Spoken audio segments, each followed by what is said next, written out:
entumbudde nga bwe nabasuubiza nti ku saa 2 zennyini nja kuba kwendi kansubire muli bulungi mujebalako gye mutuusaako engalo olwa lunaku lwa Monday ennaku z'omwezi ziri 18 mwezi gwa January mwaka 2020 ennaku zisenvudde nno kansubire muli bulungi mwena gimusinzira okuwuliriza tukomyewo nate nga bwe nabasuubiza nti olwengenda kujja ku saa 2 zennyini era ntumbudde tegeeza munne akyali ewala asambyesambyeko twanguye ensonga zino kuba twagala ziyisa mu bwangu buli mwagende gyakola ki buli mwagende gyapakasizaako oba gyawumulizaako engalabi mujebaleko bakundi mukuliko eyo manyi muli bangi nnyo eyo abamu mitima gikyabaluma abamu mwawaze abamu muli bagumu abamu munyoka bunyoosi abamu kwegamba naye nga ebyo bibeera mu bulamu olwofuna setback atutula wansi ne weesettinga nomanyi kyekigenda okuddako so fenna tuli mu ngeri yemu naye ate tulina okusituka tugenda kutambula ng'omukulembeze waffe gatugamba tusituka otambule so kyekiseera okusituka okutambula tube ensonga nga tuzitambuza bulungi bwe zirina okutambula so nno mwenna abakatuuka mbalamusiza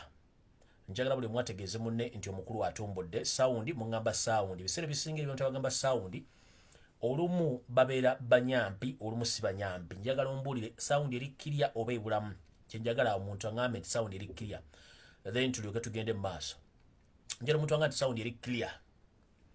sawundi erikkirya tugende mu maaso oba ebulamu kyenjagala kyokka kuba akawungeezi kalungi nnyo olunaku lwa Monday budde bunyoga bulungi nnyo twagala twogere ensonga zino use English, the whole world is watching. Thank you very much munange ebyo bwalakuba nti mwe temutambulangako ensi zisinga zoogera nnimi zaazo gwebaoga nti ogenda kwogera luzungu sirowooza nti oluzungu olwokugulira emmere ku sowaani kubanga oluzungu bakusasulira school fees lwaki tebakusasulira luganda olusome olulimi lwo so omuntu olina okumanya olulimi lwo ebisigale twongeramu bwongezi so no okay banga sound eri clear okay kati njala nina program yero gye njagala okukola nga nteeketeeke bulungi okusookera ddala njala kukulisa baganda baffe mwenna abadde mu busibe obwa internet abali Uganda buli omu sekino mukuliko eyo mukomera oyo gwe bayita dictator asobola okuteekako ekintu kyonna kyayagala nga ye alina kyayagala okuggusa so ye yajja ku internet nalowooza nti buli kimu akiggusiza kimaze naye ng'ate n'atamanya nti abantu baali bagumye ne baga tujja kubeera mpaka internet renda so njala bakulisayo mukomera mwenna abadde abasibe ku internet mwenna mukuliko eyo kansubire nti muzza olwaleero so njagala mutegeeza abantu bonna mubatanyi mugende nti omukulu azze okusookera ddala njagala kusaasira mwenna abafunye obuvune obw'enjawulo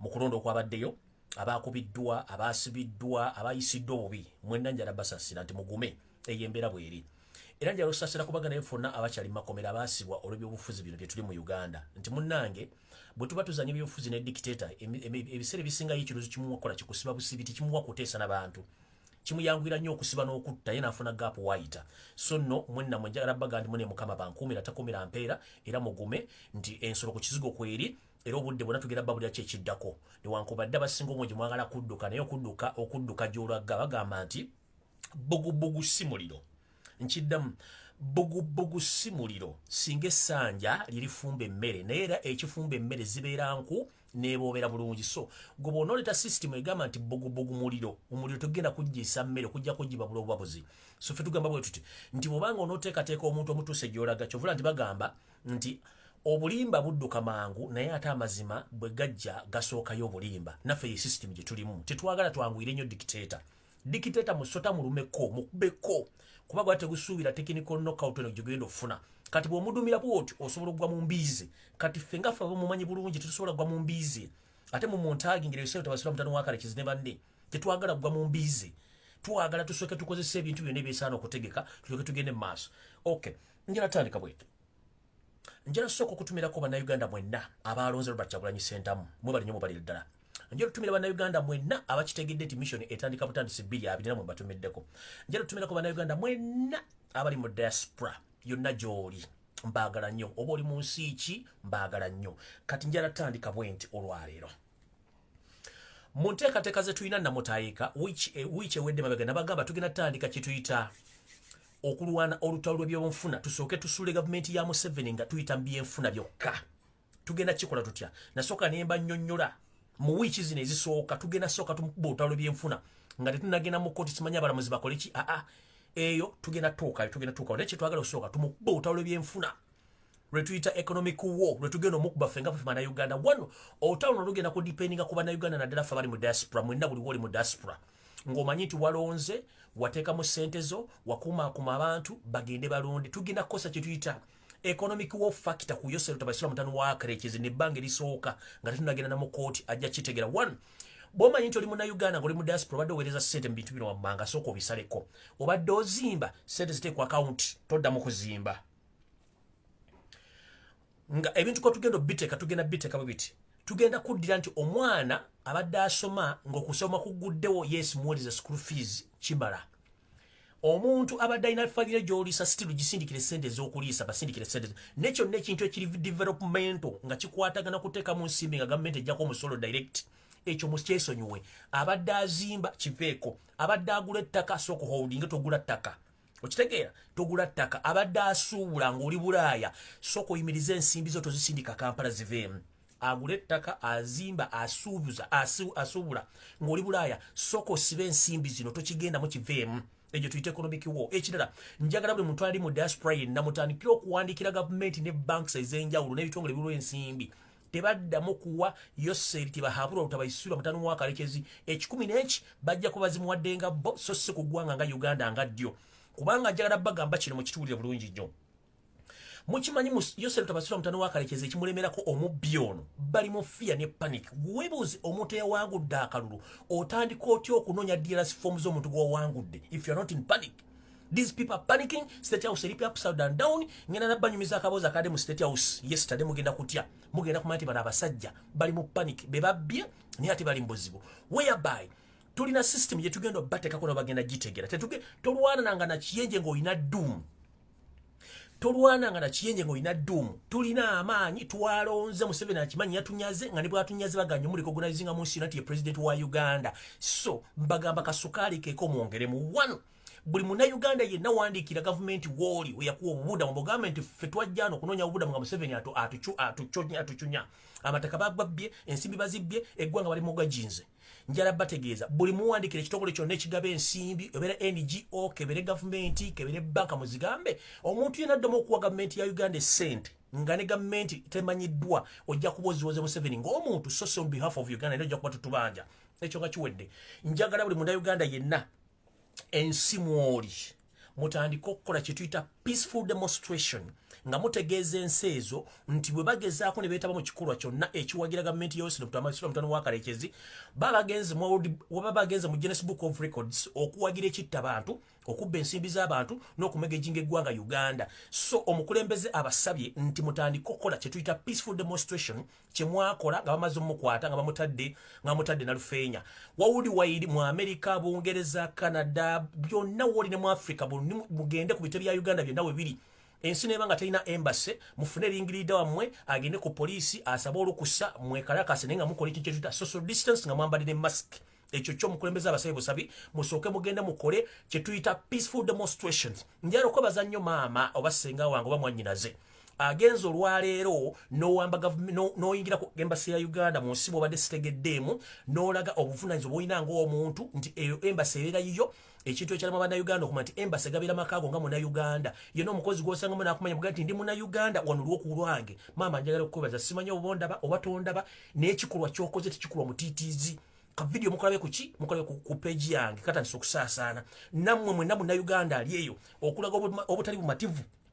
eri gavumenti y'omupebeso tumusoni mutwana wa Karekezi ebulako ewiki esatu okuvaako mugende mutandika okukola kye tuyita peaceful demonstration mwewe social distance mwambale mask muwandikire polisi z'esimu muli mutandika okukola kye tuyita peaceful demonstration mu nsi yonna Kenya Tanzania temugende Burundi temugendayo Rwanda temugendayo South Sudan namwe abeeyo nedda muleke kubanga eyo dictator ayinayo buli kimu ayinayo ekisoboka basobola baleetera okuzima Kenya Tanzania twambuke tugende mu nsi za West Africa eziri mu Bannayuganda tuyingire Arab countries namwe mwekalakase tugende mu Europe tugende mu Asia tugende mu America tugende mu Canada naffe waka tuyina kye tupulaning nga thereafter mu Uganda nga tumaze okulaba nti sign mugikoze kubanga mu 7 twagala mujja kubula ekitibwa kyonna ekitibwa nti agenda kifuna mu ssente embassy mba muzisobola muwandiikire gavumenti za mbagambe nti gavumenti nabana bakulembeza bali mu embassy sawa zino tebali recognize lw'ensonga gavumenti eriko temanyiddwa Bannayuganda si bagironda with immediate effect n'abakozi mu embassy noba vacating tumanye nti katulwana dictator peacefully so mwenna abali mu Europe buli omu temulinda coordinator luno luyalwa mu nnyindo buli munnayuganda ali mu nsi gy'oli tolinda coordinator buli wooli wonna oli coordinator. Whenever you are a coordinator, please don't wait for a coordinator. Just get in touch with your fellow friends who reside in those countries. Please organize a peaceful demonstration in those countries where you reside. Wawuli wide. Tugenda chiddamu, tugenda chikola every rest week of the month. Katuli mu beginning of the month or to the middle of the month. Buli muntu chikakatako kutandika okwekalakasa mu nsi wooli. Peaceful demonstration, musabe police zijja bakkiriza. Ekyo kyo omukulembeze agambye tukikole with immediate effect. Ekyo kyo njagadde kibategeeza. Theme fighting dictator Yoweri Museveni. Tumukoyo okubeera mu nsi yaffe. Muwe ensonga lwaki mumugoba mu nsi kubanga yabbye obululu. Ekyo kiwedde. Njala agenda ku kirala. Ensonga endala. Bagamba bw'onyigiriza nnyo ennyindo gireeta omusaayi. Si bwe kiri nti ye. Bw'omala okunyigiriza ennyindo ekivaamu gubeera musaayi. Bw'onyigiriza ennyindo ne guvaamu omusaayi kitegeeza ki? Yose Lutabahabula Lutalo wa Karekezi is right now ali mu panic. One, njala tegeeza bakomredi mwenna abalondeddwa nga bambe ba parliament ku kaadi ya NUP kumanyiga Robert Kyagulanyi Ssentamu. Mwenna musabiddwa with immediate effect omuntu atannatwala DRC forms nkuwadde olunaku lw'enkya olw'okubiri n'olwokusatu. The moment you fail okuba tonnatwalayo DRC forms ezivudde mu constituency eyo bakulondedde, tugenda tandika okunoonyerezaako ebikolwa byo naani gwowagira kubanga wajjidde ku kaadi ya NUP naye muganya otwalayo DRC forms zammwe. Ekyo kibagambidde olunye. Ekyokubiri, buli muntu yina nga omanyi nti oli mukulembeze wa NUP, njagala kubaza balooya basobodde okugenda okubanga basobodde okufuna access ne tebabasobozesezza olwa poliisi okwebuzaabuza kubanga balooya twagala obebaza nnyo mwenna abadde mu mbeera eyo okulaba nti mwagala ku access nga Robert Kyagulanyi Ssentamu poliisi nebagaana. Tubasaba continue place. Njagala tegeezayo Sir Thomas Mutano wa Karekezi tukuwadde ennaku 3 ng'ojja amajeego oba ng'olese Robert Kyagulanyi Ssentamu afulume yeetaaye. Wetwogera talina mmere mukyalemu amukuba emigo ng'ageza okusiba emmere mu nnimiro ye ne musibira mu nju mwagala afe enjala. Ekyokubiri, kimenya mateeka okusalimbira ku private property. Kimenya mateeka okuteeka omuntu mu nju ye n'omusibiramu nga talina musango. Omuntu oba alina omusango muwaabire omusango bawukime mu kooti. Mpuliddeko oba nategeddeko drone zange zaŋŋambye mwakozesezza olukujjukujju ne mufuna search warrant. Yose Lutabahabula Lutabaisirwa the son of Karekezi mwagambye nti kooti mwazisibye until further notice paka mu Gwakusatu kubanga mwagala ku blockinga a court injunction Robert Kyagulanyi Ssentamu gye bagenda oteekayo. Mwagenze ne mufuna search warrant mwagijje mu kooti ze mwasibye oba mwagijje ku nassa mwagala kuyingira maka ga Robert Kyagulanyi Ssentamu gasaakinga munoonyaamu ttale ssenta webakuŋŋaanyiza obululu. Njagala balabula. If someone owns a property, that means it's a private property. Robert Kyagulanyi Ssentamu is a presidential candidate. He share equal rights like Yose Lutabaisirwa the son of Karekezi. You don't have any right to search Bobi Wine's house. Because one, he's not a criminal. 2, he's a politician. 3, he's a businessman. 4, he's a family man. Taina musango. Unless ngamino musango muguddeko. Bwaba taina musango. Court gye mwafunye search warrant eri against human rights oba rights za Robert Kyagulanyi Ssentamu kubanga temulina buyinza busaakinga njuye nga temulya musango mwamuguddeko. First go revise your books musango gigo muvunaana then mugende mufune search warrant. Era ndabula bwe ndaba amajja bageza okuyingira maka ga Kyagulanyi nti mugamenya muleta search warrant ngembadde musirwadde nga muze ku kitebe kya NUP mugenzo kirayidinga muloza waliyo DRC forms. Teri muntu asobola kuwesiga Yose Musasiro n'abasirikale be muki asobola okuteeka DRC form mu kitwe kya NUP. Tekisoboka, it is impossible. Mwatu balule ne mubbe ebintu byaffe ne mbitwala ne mutwala buli kimu kale mbadde muloza DRC form twabagamba ebintu Robert Kyagulanyi Ssentamu bita labadaba style. Tetusobola kutegekaawo bintu byaffe bya Uganda tubitegekaawo. Kyovula munoonya buli wamu already DRC form zikwate temujja zifuna. Be mwakutteko already copy tuzirina. Buli kimu tukirina. Njagala kubuuzamu akaboozo kamu nga sinagenda maaso. Eyawangudde eyerayiridde nti ye president lwaki ofaayo nnyo okunoonya DRC form z'omuntu gw'owangudde, if I may ask? Gwe weerangidde nti wawangudde n'ebitundu 58 ku buli 100. Olwaleero ofaayo nnyo okunoonya buli muntu yabadde agent wa Kyagulanyi ku ground omukwate alete DRC forms. Why don't you care about your businesses? It's the Electoral Commission announced you as the winner. But why is it that right now you are looking for all agents or people power or nope agents? You are looking for what? For DRC forms. For what use? You claim that you are the one who won the elections. For last we were waiting in the courts of law. If not, so if you block the system, then we shall see other options. But as the moment, please, don't fool Ugandans. We know that you are in panic. You know exactly what went wrong. One video kati etandise. Buli muntu yenna abadde tamanyi tale center ya Museveni we yabadde gye bagiddeko obululu obuwa omumpembe eyabadde ayogera mukamba nga enamba zimulibye okuta tale center yabadde mu kizimbe kya NBS era bakoledde tale center bawadde result season ngo bazuwa omumpembe oyo. Result season za susene zibalimo okubalancing until Kim Kalisa bamwa orders to make a tale center ku NBS television.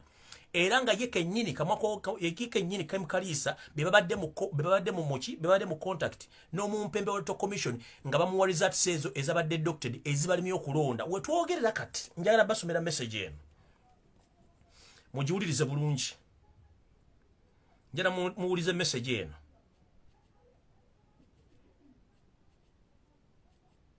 Wait a minute.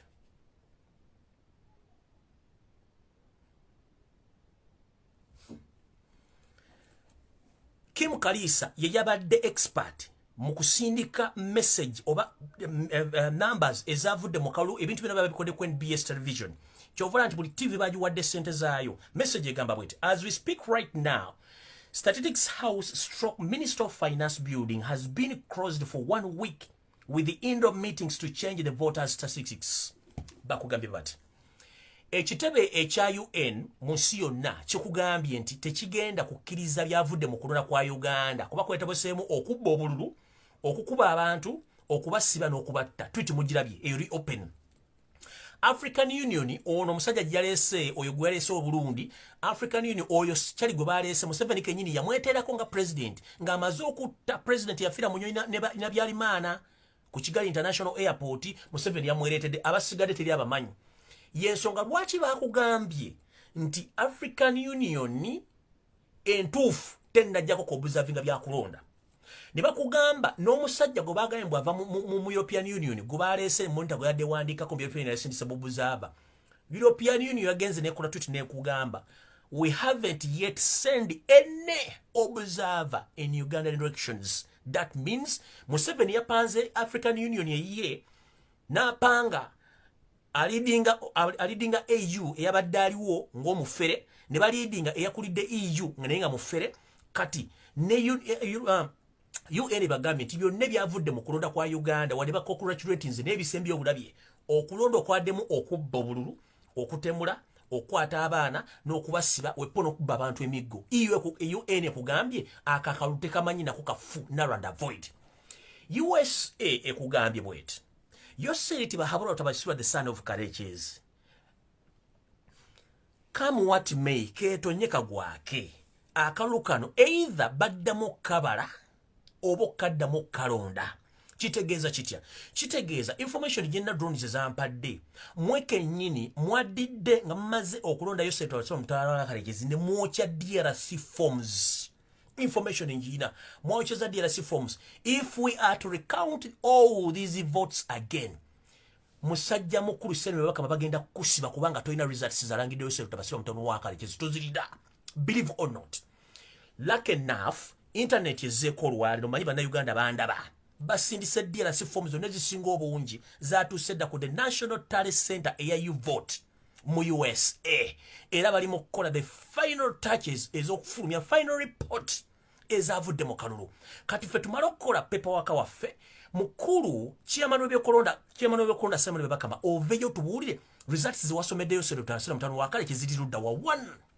Ebyavudde mu kulonda biraga nti polling station 1,223 temwazisomye bivudde mu kulonda.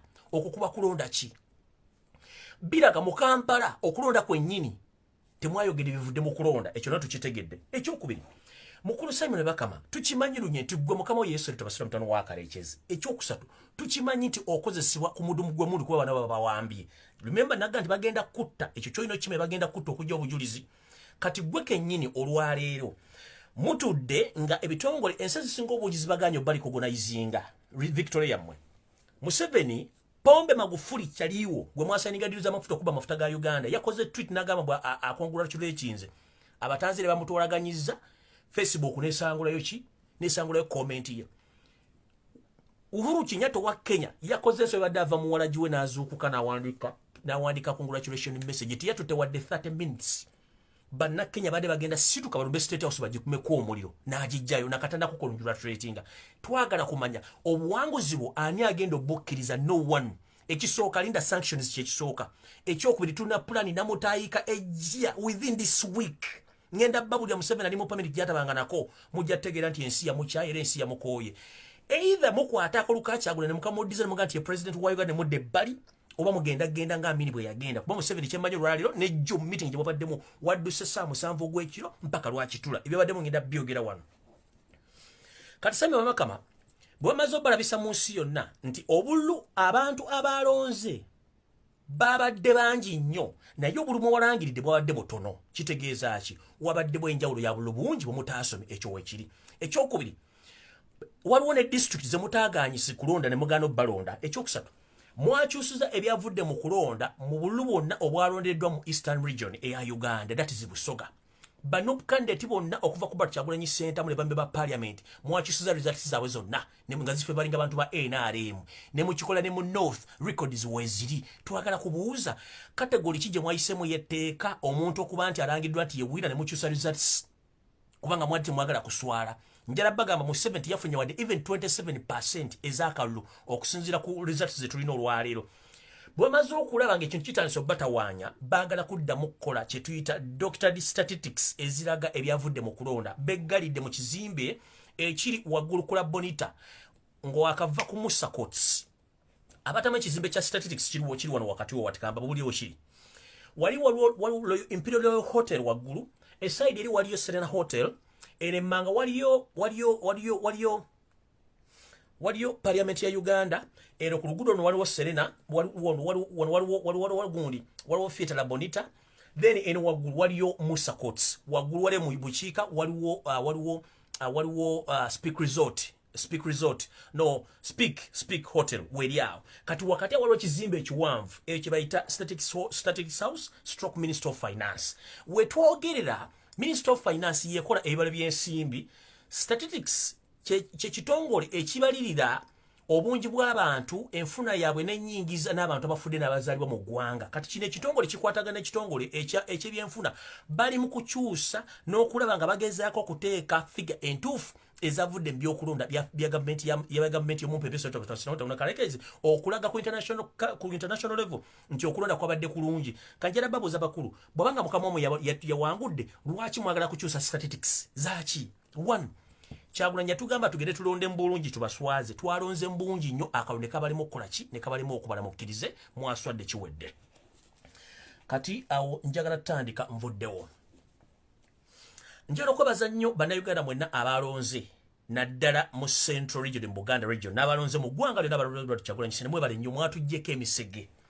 tubadde n'omusege gwa Nankabira nga tegubbye essende guweeta mpisi kundi twabadde n'omusajja Galabuzi Sozi eyatta muganda ffe Kibalama oyo yabatabadde mubbi naye asula mpigi tubadde ne mukyala eyayita mu mukyala ono bamuwujja ekiwojjolo from Monday up to Friday yagamba ne Kyagulanyi bw'anywa enjaga simutajja mulonda nakiwala kiyingi omwamukubye mubali nnyo mubalire ddala ne tugenda ku musajja Arunaka Animal Aruna Kasolo mwatukubidde Aruna Kasolo mwebali nnyo mubalire ddala nnyo mwebale temujjango asibye abaana b'abantu abasse oyo mwamutukubidde ne tugenda ku mutabani wa Kalekyezi gwe yazaala ebbali gubayita Kibuule Gubuule abadde yefudde ekizimbu bitundu by'ennakifume mu bitundu by'omukono eyo atta abantu alina safe house buli kimu yakyekolera buli kimu yefudde ebbereje mwebale nnyo kunkubira muvubuka oyo nadda mu layini yefuula nti wakabi kati awo nvuddewo Robert Kyagulanyi Ssente mutwogerera ali under house arrest takkirizibwa muntu yenagenda mulaba kabe baloya be police evudde negamba nti simusibe mukulu piano enanga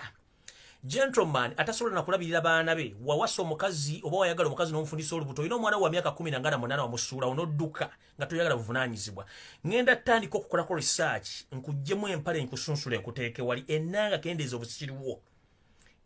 kendeeza obusiriwo if the owner of the property, that is Robert Kyagulanyi Ssentamu, clarified that he's under house arrest and his home was searched yesterday by the so-called SFC military, and his wife, Babi Itungo Robert Kyagulanyi Ssentamu, she was assaulted by the military when she went in the garden to pigs to get some food. Yakubiddwa nga tewali mmere. Kati ovayo otya mukulu bukundi nojja notandika okwogera ebigambo ng'olinga abologa ng'akaana akanywedde amabere ga mama wako ne kakuta ne kayiwawo. Kati mukulu, in such a situation, people are yearning for change. Abantu bali mbuzibu, ojogera emboozi zitakwatagana ng'empale z'Abaseveni mukama wakufuga. Mukulu enanga weefuge. Eno Uganda yaffe ffenna, nze nanga nempulira buulizi nti mutabani wazze mu lujjalo nkuwoogerezayo mwana omukolongo mwenamba kuba emiggo abako n'abazidde mwenamba kuba emiggo mbasaagala kubanga sisuubira kubeera muzzukulu wange nga enanga ya muzaala. It is impossible, tekisoboka.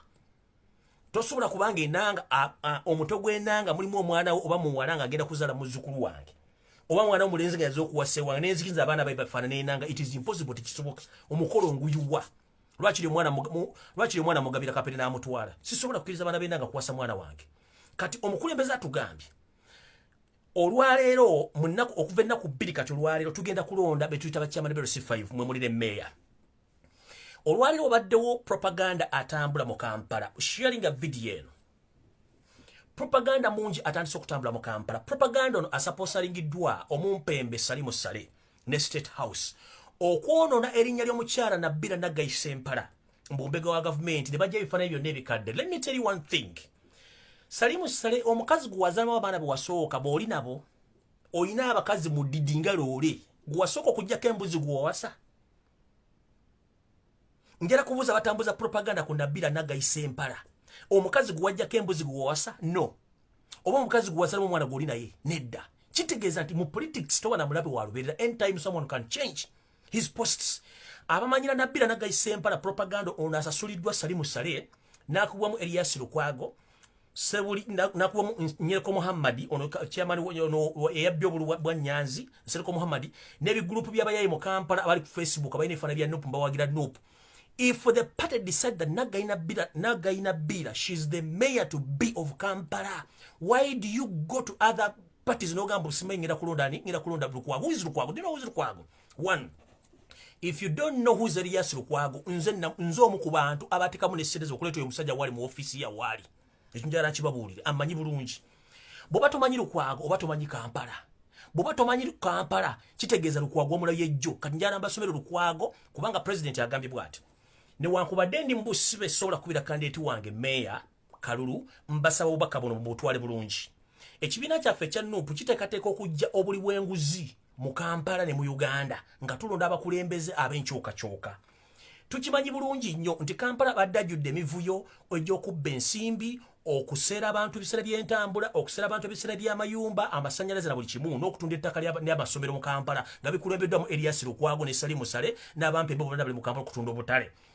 President abagambye newankubadde ali mu busibe ssuno oleta ajja kuvayo takyalina budde bukampeni budde bugenda kampeni Nabbira Naggayi Ssempala. Abagambye ekibiina bwe kiba nga kyalonda ambulera mukulembeze n'akwata ambulera gu mwaka mukeere ku makya ku nnaku olwokusatu mulonde Nabbira mu kuuma kaluka Nabbira kubanga tukimanyi lunye nti Elias Lukwago Munyampi yagaana okukkiriza Robert Kyagulanyi Ssentamu ye mukama we oba ye president agenda okuddako n'asigala ng'agenze nabali abanyampi b'efudisi betumanyi bakolera Yosef Tabasana mutono wa Kalekezi. Era njala bategeeza Lukwago y'omu ku bantu abatula mu meeting ezaagana Robert Kyagulanyi Ssentamu okukampeininga mu Kampala. Bw'oba oyagala Nuupu ng'oyagala change with Robert Kyagulanyi Ssentamu, please don't vote Elias Lukwago. He's among those people who participated in the meeting which stopped Robert Kyagulanyi Ssentamu from campaigning in Kampala. So he was among the people who sat in that meeting and agreed that Robert Kyagulanyi Ssentamu shouldn't campaign in Kampala. Kiki oba oyagala? Eno message njagala engende banda Kampala mwenna naddala abakyala. Bannange bukyanga lubeera lwa Mindi mu myaka 5-8 ejja Uganda gye yeefuga tetubeerangako na mukyala Lord Mayor, omukyala Lord Mayor tabangawo. Era tetufunanga muntu yenna yali yeesimba ku Lord Mayor. It's the first time omukyala okujja okwesimba ku Lord Mayor. Kitegeeza ki? Ani atamanyi mukwano gwa maama? Ani atamanyi mukyala bw'alabirira family? Ani atamanyi mukyala bw'alabirira maka? Ani atamanyi mukyala bw'ayinza kutegekera kibuga?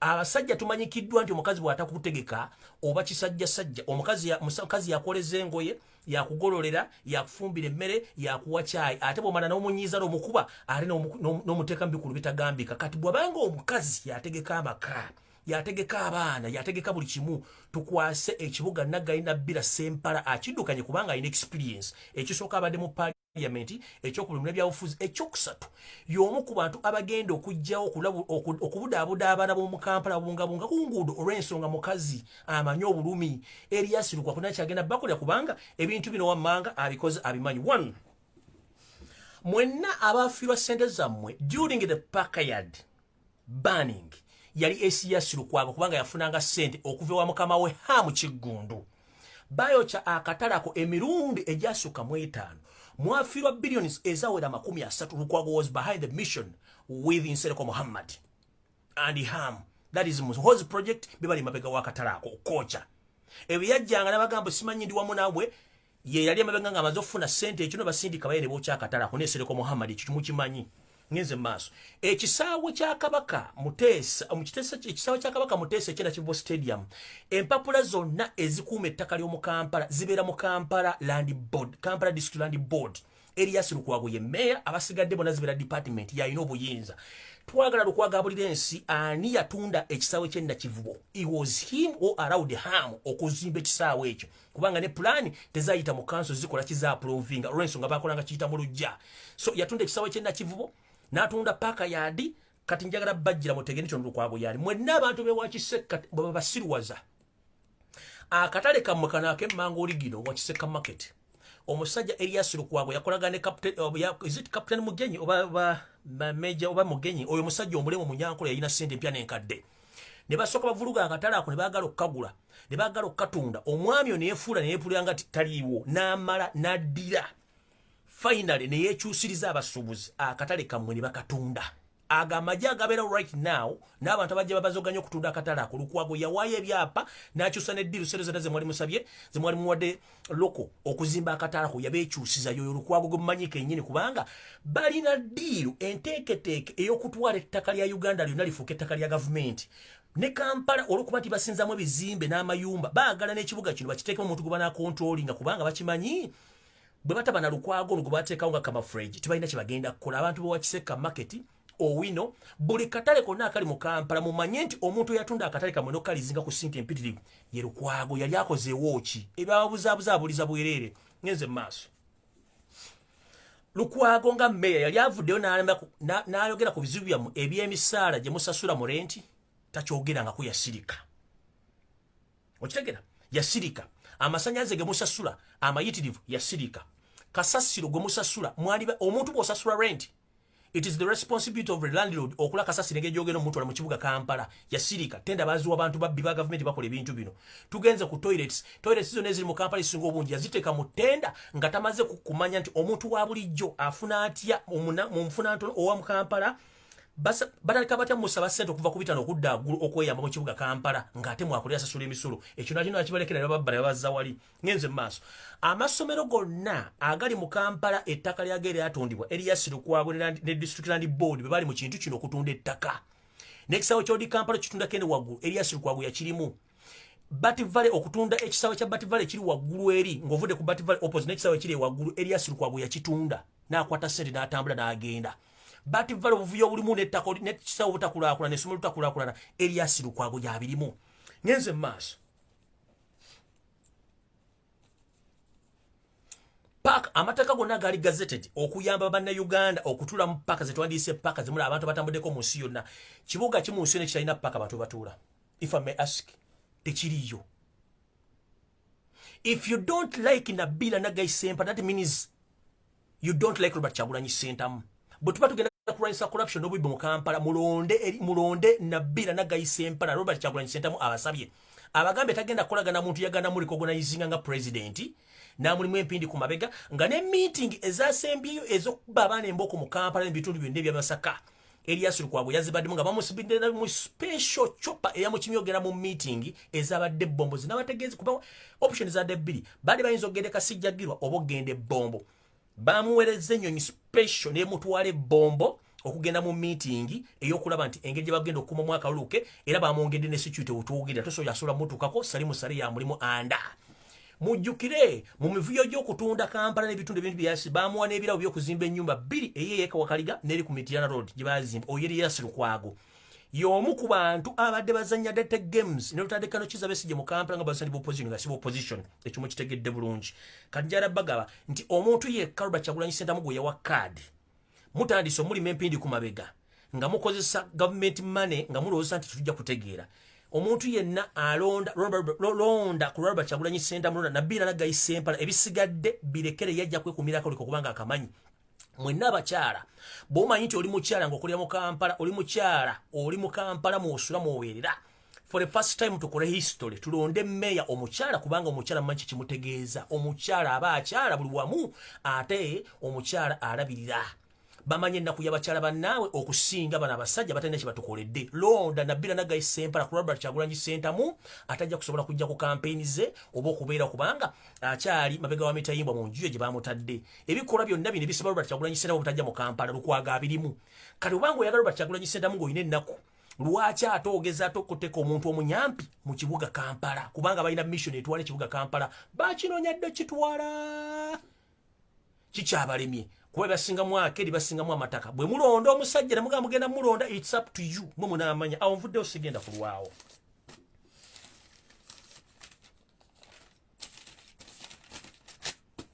ngenze mu maaso njala kubuuza omumpembe Yesu tebasula mtono wakalekezi kiki ekyakukyusiza security yo okugijja ku SFC noddira amajege walesa amagwira okukuuma wekengedde ki mfunye information nti mukulu wakyusiza SFC n'ogikyusa tekyakukuuma amajja kukuuma ku magwira nabagambye Museveni alina obuzibu buli bwe buti essaawa zino akimanya Kaluyabbe Kabbe yayogedde bwate mu meeting gye babadde naye kiro yagambye sisobola kufuga Uganda ng'abasoga bankyaye sisobola kufuga Uganda ng'Abaganda bankyaye sisobola kufuga Uganda nga n'Abanyankole bennyini nabbi babbe muwulire bulungi yagambye sisobola kufuga Uganda nga n'Abanyankole bennyini nabbi babbe mumpulira nti sisobola kufuga Uganda nga n'Abanyankole bennyini nabbi babbe sisobola kufuga Uganda nga ne munoofe tebanjagala alina obusungu alina ennaku bwe mba mwagala kutegeera ebizibu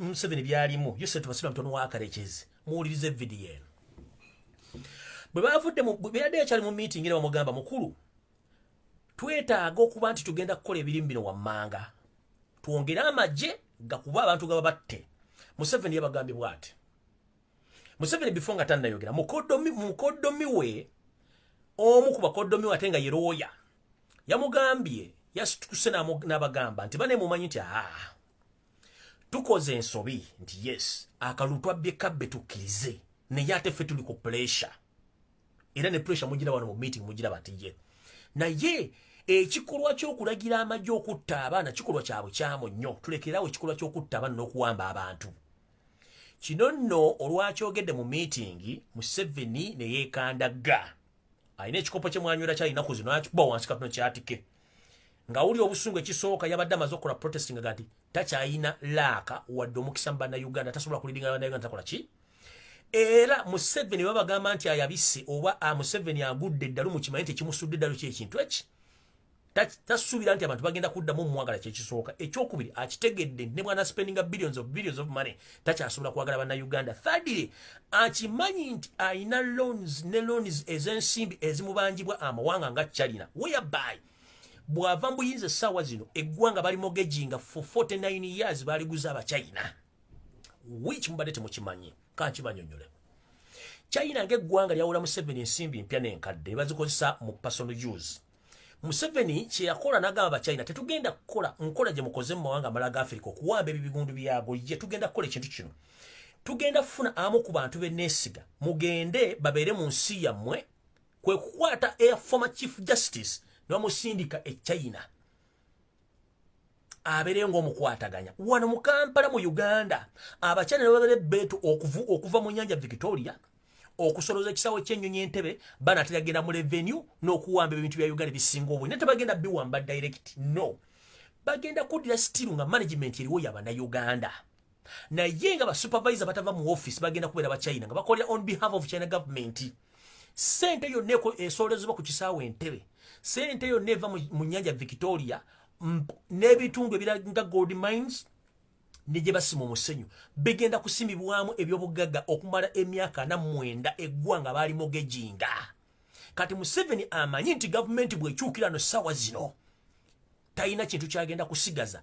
Bano abasirikale baalese bonna baliwo okukuuma looni ze ezimutuulidde zatakyasobola kujjamu kusasula. Yensonga lwaki eggwanga mbaddamu officially. Uganda was mortgaged to China for 49 years but indirect without your notification. Ugandans, please wake up. That's why Museveni is emphasizing not to leave Uganda as you think. That's why he leaked the elections. But as we speak right, the international government, they have failed to recognize him because he leaked the elections. There is too much panic in the State House as we speak right now. Museveni is in disagreement with his fellow Banyampi in the State House. Some they don't agree with him, some they do agree with him. But mostly, some they tell him, please stop killing Ugandans, stop kidnapping people. But Museveni is willing to do more nasty things because Museveni is possessed with the ghosts which force him to kill Ugandans. The other secret is, Nabagame tota chibenga tonna chikene nyandisu. Twagala Museveni tumuweweete bulungi nnyo. Tuweweete Museveni tumutuse wayino kutuuka bulungi ajja kujja. Agenda kujja atya. Amagye gano gonna kuvangola siyali bagamuwa nga bagamuwadde ku contract ya which says bwe gamala gaddeyo. The purpose ey'amagye gano yali bweti.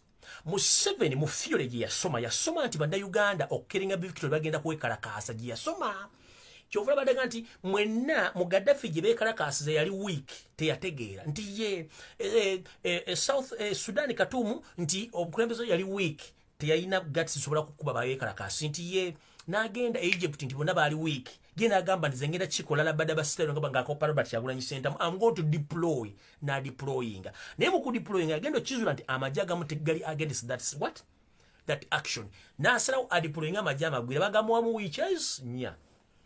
Kati akakodyo kakana akamufa straightings. Bana abasajja bajja ku contract nga buli omu alina okufuna wakati wa $8 ku mutwalo per month. Balina okulya bulungi emmere teriiwo. Second balina osula bulungi tebalina basula. Thirdly, baleta ku mission nga ya shoot and kill especially for rioters. Mbw abasajja balinze ba rioters countrywide tebalina bajja kusanga rioters tebalina bamulaba. 1 tebanafuna sente, 2 basula bubi, balya bubi, 3 tebalaba ku mulimu gw'abaleesa. Bakubidde bakama baba basindika kumira bagati ekintu kye mwatuleetera 1 kitulemete tukitegeera. Abantu bamutugamba shoot and kill bali peaceful naye ate bali determined. So tetula kye tugenda kukola. 1 tetulya bulungi, tetusula bulungi, sente teziriwo mu 7 dynasties agenda sasula magye gano. Ngawe nabagamba tota kibenga tuna chicken nyandusu. Ono yesenta basira mu tugenda muromansi nga mbigere amatuga jja muwanvwa. Kati kyembagamba ono musajja temumudumirako kubanga amagye kennyini ge yereetera soon or later gagenda turning against him. Naye mukimanye nti bw'oba olwanyisa dikiteeta topapa bugubugu si muliro. Withdraw oba kye tuyita withdraw mu lutalo it's a technical action. Bw'oba nga gw'ogenda okulumba ayinza okuba akusinga ebyuma naye nga tactical omusinga kati gwe ng'olina weapons ntono. So bw'oba olina weapons ntono naye nga tactical osinga omuntu oli alina weapons nga ate alina ne numbers, you have to restrategize again kye tuyita withdraw.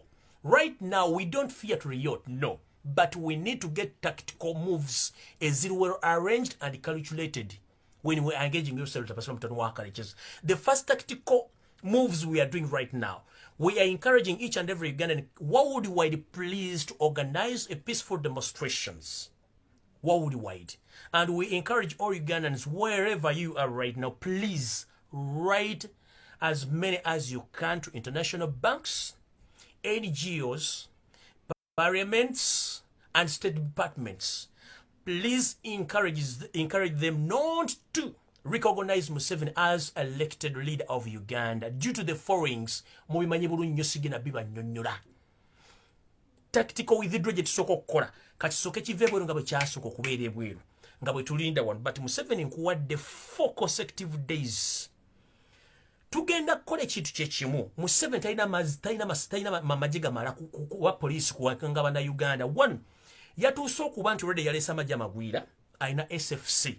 N'adiployinga bakanyama mu ngoye za poliisi ne bazitungirawo, n'adiployinga n'abapoliisi n'abakwata emiggo banoonya bannayuganda bakuba miggo.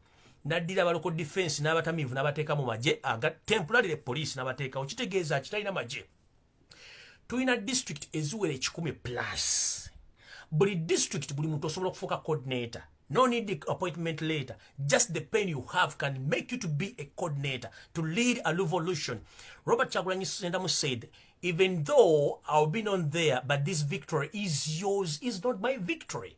So please don't wait, Robert Kyagulanyi Ssentamu. Reorganize, re-energize again. But please, stay cool and stay calm until we give orders. But please, mugezeko kola mukola tactics season ezisaana buli district batabalina majiga tusobola. As we wait for our lawyers to give us the go-ahead, whether they've gone to court or Museveni block the court. But if Museveni you mess up and you block all the peaceful ways of claiming our victory, that you are breaking courts of law, kati wano ogenda okutegeerera nti embizzi egenda kubuko neyanjula. If you block all the possibilities of we the voters to claim our victory, wogenda okakasiza nti embizzi egenda kubuko ne bajanjuza. Ekyo nkikubulidde. Kuba buli district buli muntu coordinator, buli muntu kikakatako claiming a victory yo. Robert Kyagulanyi Ssentamu bataliiwo. 1 walonze, 2 oyagala change, 3 bakubidde ebbanga ddene, 4 bakutidde abantu, 5 bakubye na buli kimu bakibbye, 7 Nelson Marikizela Mandela the late, he was in prison for 27 years in South Africa. He was fighting for all Africans in South Africa. But all his colleagues who remained outside, they fought for Nelson Mandela to be released and to fight apartheid in South Africa. It's the same trick we are going to use. Please, whenever you are, don't wait. Bobby want to give you the message. Please just wait a signal soon or later. But we're still following all the peaceful and lawful procedures whereby all our lawyers, they are organizing to open a court case against the victor of Yusuf Tabasalam, the son of Courageous. Please, but as we are waiting, let those who stay abroad, please, re-energize, reorganize the peaceful demonstration worldwide. Please, abawandika muwandike. But remember, whenever you want to Uganda, don't recognize Museveni as your president. Kubanga yatubye. Ekyokubiri, toddamu kutyanga olwanira eggwanga lyo. Toddamu kuloza Robert Kyagulanyi Ssentamu batayogere tugenda kwogera. For us, we are here to tell you what to do. Even Robert Kyagulanyi Ssentamu is under house arrest. 1, bagamba nti bamuta agenda kulidinga peaceful demonstration oba agenda kulidinga okwekalakaasa. Batadde n'obulamu ku radio that abantu bannayuganda temugenda mu kwekalakaasa. But who creates those demonstrations, or what leads to those demonstrations? That is the unfairness of the government and its forces. Kyekisooka kanjala bannyonnyola. Government y'omumpembe Yusuf Tabasalam n'owakalecezi egamba nti yajja na mundu erina kuvaawo na mundu eyo ettaamu yaabwe. Kyova bagula nnyo emundu okusinga okujjanjala n'okuzimba amakomera okuzimba amasomero. Kati tactic eribwemu. Museveni ekisooka talina amagye gamala. Ekyokubiri sigasasuddwa. Ekyokusatu tulina amagye agaffe ag'abannayuganda agadagala change. Essaawa zino we tuwogerera bo kennyini bagenda kwekuba. Balina differences mu State House. Abamu bagamba we made a mistake to league. Abamu bagamba we are making the same mistakes of killing people. Abamu bagamba let us stop kidnapping people. Abalala bo mentality yabwe omuli Genetic Kembabazi, omugu w'ensimbu ye ekintu ky'amanyi kimu shoot and kill ky'amanyi. Then kuliko n'omutabani waabwe ono mugundi ono katawutu ono ye naye ekintu ky'amanyi kiri kimu shoot and kill. Tamanyi kintu kye baga nti basobola okutuuka ku mmeeza ne boogera n'abantu takimanyi, abantu abadiringa neki betulinga nabo mu ggwanga. Kubanga bo bakimanyi life without State House is a hell on earth. Nkiddamu Genetic Kembabazi, Muhoozi Kanyerugaba and other colleagues of theirs, what they know that life outside the State House is a hell on earth. So if you see such people, they still have that mentality that they're supposed to be in the State House until their death. That means we can wake up soon or later and we take out these people. But what they're hiding is that they mortgage our nation to China for 49 years. So that's why they're hiding each and everything. They are using army and they're sponsored by Chinese. So we are not going to fight with foreign forces. We are going to make it peacefully within these 2 coming weeks. Then therefore, we shall tell you what to do. But please, countrywide and my fellow Ugandans, please don't wait for Robert Kyagulanyi Ssentamu to tell you what to do. Robert Kyagulanyi continuously, he had been telling you that this victory is not mine, it's your victory. So it's your collective responsibility to go and claim your victory. Don't wait for Robert Kyagulanyi Ssentamu. As Mandela did. Mandela was imprisoned for 27 years, but his fellow South Africans who were outside, they fought for their peace until now. They are free. We should come out soon or later to claim our victory. Museveni, don't play with Ugandans. We are tired of you. And we need a peaceful transition of power. You will kill us, but we are not going to stop from here. And I'm very glad the Ugandans, you know what to do soon or later. We are not going to wait for Robert Kyagulanyi Ssentamu. The only thing we're just waiting is just our lawyers to try the peaceful means of reclaiming our victory. But if you block our lawyers, it's going to be the signal or the tune.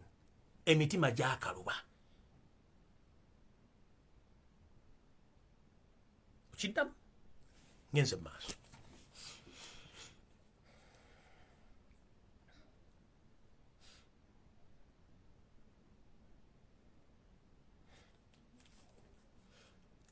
Nekirala, buli ayina muganda wo nga musirikale Munnayuganda ng'okimedde Munnayuganda.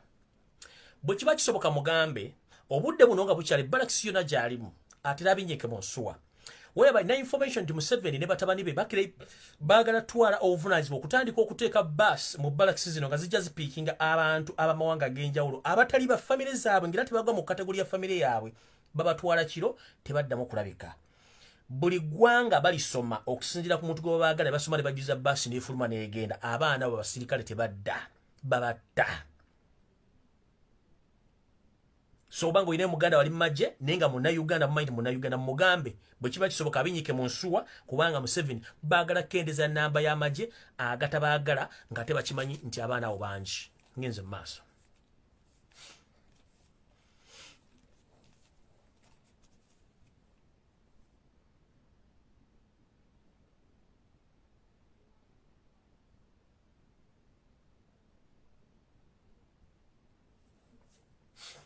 Mu meeting air today, olunaku olwe Sunday kumacha mu State House e Nakasero.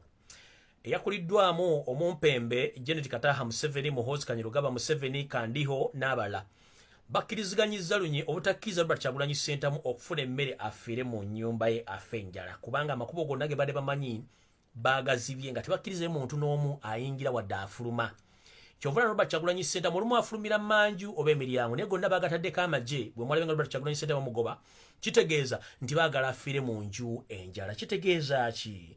Bano abantu sitaani yabatuma okutta abantu ne bakyalemeddwa okubatta.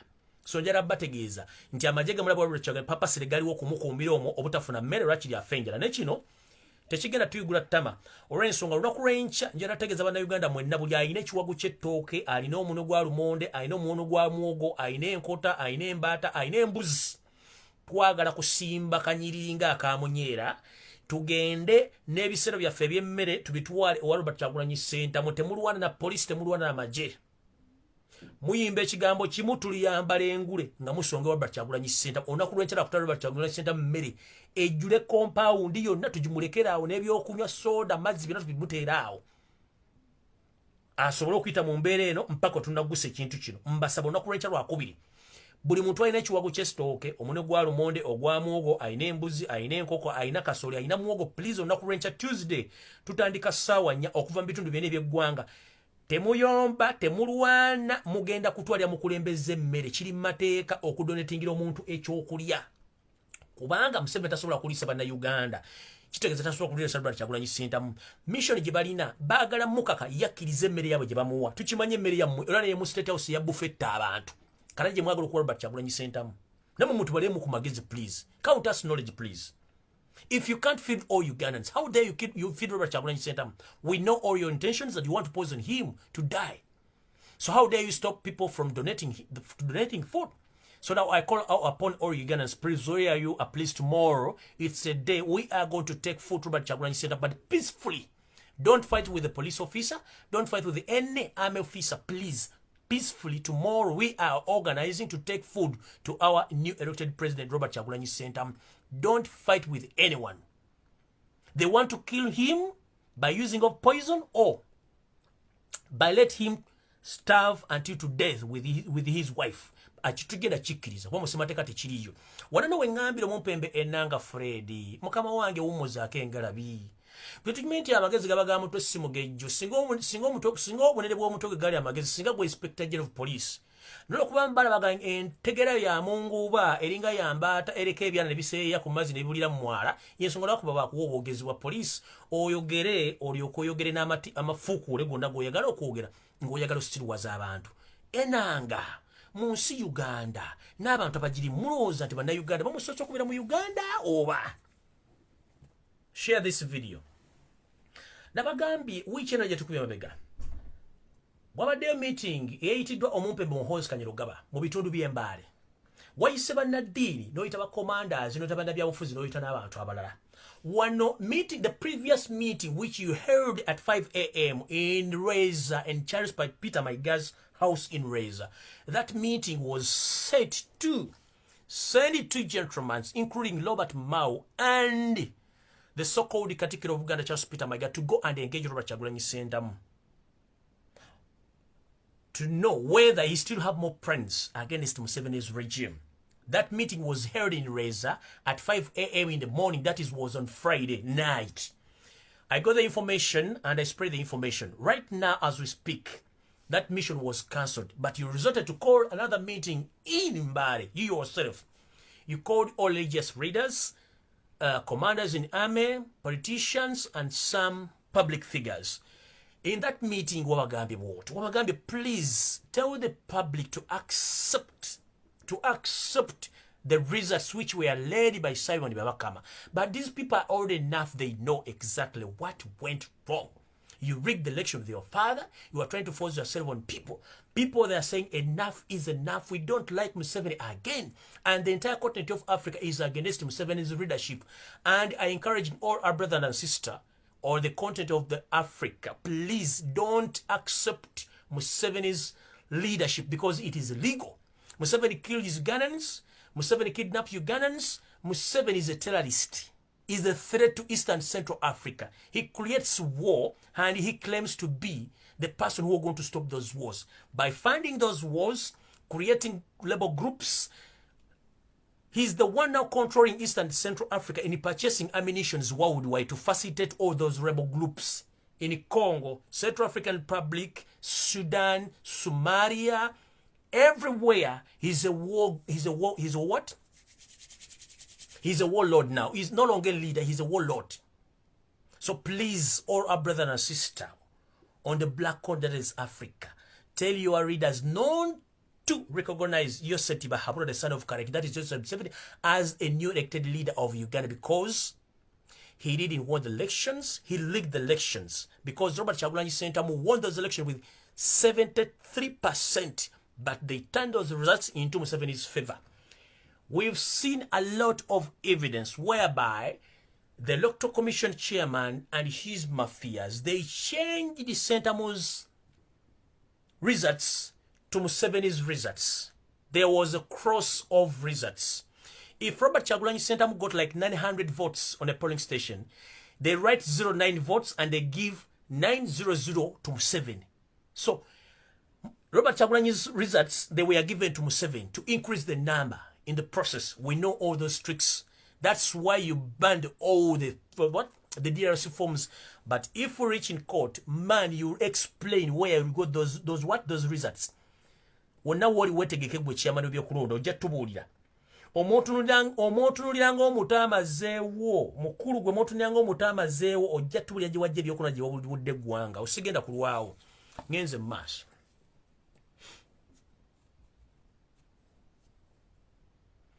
Ekirala nja kusaba bannayuganda mwenna mwankoze bulungi nnyo mubalira mwankoze obulungi obutagambika mwenna abasangibwa mu kibuga London abasangibwa e Bulaaya mwenna abakoze omulimu omulungi eri eyeeyita omumyuka wa Archbishop wa York eyeeyita Sentamu John the former deputy Archbishop of York, that is England. Sir, with due respect, I have started my research on you, and the research which I've gathered right now doesn't favor you anymore, because your family, you pretend to be holy, but you are not holy, according to the research which I've made right now. Kansuke nkubuleko brief ku bintu bye nsobodde okukola ko research. One, omuyina muganda mugubaire bayita Bishop Makumbi yali alina church na mirembe eyo side ze na mirembe eyo nga naye simufere mulwadde nga adiringa mu fake checks n'okuwa abantu bicupuli nga naye Bishop yayita Bishop Makumbi nga naye mufere Kayanja emirimu gyakola mugimanyi. Ye musumba agamba nti musumba kiriza mu Katonda naye nga asinza Luminati. Ye musumba agamba nti kiriza mu Katonda nga avuga abaana babandi empanka. Ye musumba agamba nti musumba nga adiringa mu illegal importation of goods which are not accepted on the world market. Ye musumba agamba nti musumba ngatta abaana babandi alina n'ebinje bine mundu oyo si musumba. Nagenza okunoonyeza ku Sentamu bulungi nnyo n'ekizuula nti mutambula n'ekiro genda mu masawo gemwina gye basamirira side z'ekyago mwine sabuli amagye basamirira. Kati omuntu asinza Katonda otandika otya okubeera ng'ogenda mu biggwa bya sitaani ate obisinze. One, Sentamu, Mr. Sentamu John, ekyakugobya oba ekyakuwumuzisa mu kkanisa y'Abakristaayo e Bungereza kyali ki? Okimanyi nti olina munnayuganda eyali omuweereza mu kkanisa ya Bungereza ng'aweereza era n'otandika omulimirira empindi olw'okuba nti yagaana ebikolwa byo eby'obuseegu n'akugaana okukola wamuwa orders agatte emigogo egyefaanaganyiza nga gyefaanagana nga bonna bantu bakikula kyekimu omwami n'agaana musajja muganda. Wepo omwali egy'abakazi n'egy'abasajja. Omusumba oyo nga musajja muganda yali era yasabiga mu kkanisa ya Bungereza yakugamba mu ddiini gy'ensoma Omukama Katonda gw'ensiiza yaŋŋaana okukola ekintu kino. Sentamu walimirira omusajja oyo ne batuuka omugoba mu buweereza era n'omulemesa wali oyagala muttisa bamafiya b'e Bungereza ekintu tukimanya.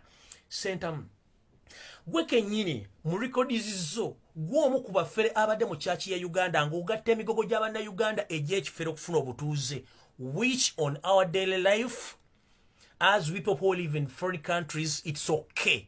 But as a church priest, you are not supposed to participate in such fraud. Does the Parliament of England knows all your history or your bad side?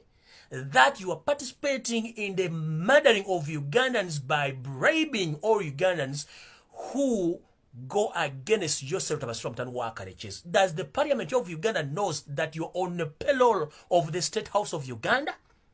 By blocking all people who needs change in Uganda, you are getting money from the State House or you could payroll. Public ebadde ekimanyi ne Parliament wongeze ekimanyi nti oli ku payroll. People are starving in Uganda, you are supporting Museveni. People are killed in Uganda, you are supporting Museveni. There are so many youth rotting in jails because they wanted to change. Museveni is killing them. You are just there teething around.